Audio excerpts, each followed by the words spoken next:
तोहर गाल नरम, चाय साथी चुमा लेबो गरमा गरम।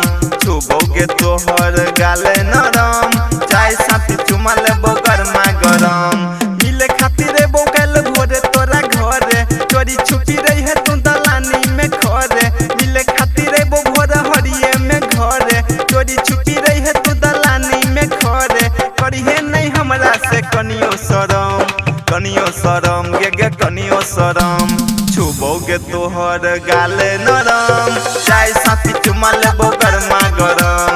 छुबोगे तोहर गाल नरम, चाय साथी चुमा लेबो गरमा गरम। चाय साथी चुमा लेबो गरमा गरम।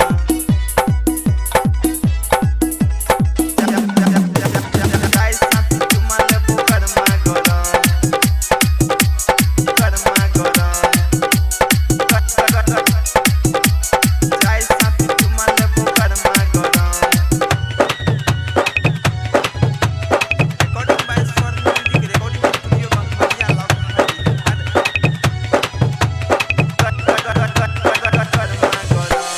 कोई लगे रखी है तू बारी वाला गेट के बारी वाला गेट। लेके अइबो हम लब के चॉकलेट, लब वाला चॉकलेट, लब के चॉकलेट। कोई लगे रखी है तू बारी वाला गेट, लेके अइबो हम जहां नगे चॉकलेट। हाय रख के पन्नी, आय हाय हाय हाय हाय बड़ी कम लागे छागे। हाय रख के पन्नी मुंह में धली है, जे है देबो तोरा सब कुछ लली है। करी है नहीं चिंता कोनो तू गम गे कोनो तू गम। छुबोगे तोहर गाल नरम, चाय साथी चुमा लेबो गरमा गरम। छुबोगे तोहर गाल नरम, चाय साथी चुमा लेबो गरमा गरम। चाय साथी चुमा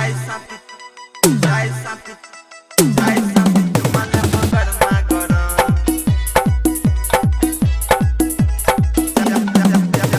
चाय साथी चुमा लेबो गरमा गरम, गरमा गरम। चाय साथी चुमा लेबो गरमा गरम। अभी आप सुन रहे हैं सिंगर जीवन सिंह के आवाज में गरमा गरम। तोरा हम मानतियो अंगना के जान गे अंगना के जान। सोना बाबू जान तू ही छही हमर प्राण गे छही हमर प्राण। तोरा हम मानतियो अंगना के जान, सोना बाबू जान तू ही छही हमर प्राण।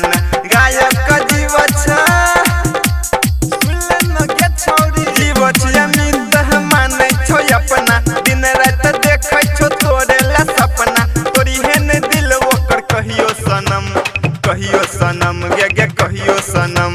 छुबोगे तोहर गाल नरम, चाय साथी चुमा लेबो गरमा गरम। छुबोगे तोहर गाल नरम, चाय साथी चुमा लेबो गरमा गरम। मिले खातिर बोकल भोरे तोरा घरे, चोरी छुपी रही है तू दलानी में खरे। करिहे नहीं हमरा से कनियो शरम गे कनियो शरम। छुबोगे तोहर गाल नरम, चाय साथी चुमा लेबो गरमा गरम। छुबोगे तोहर गाल नरम,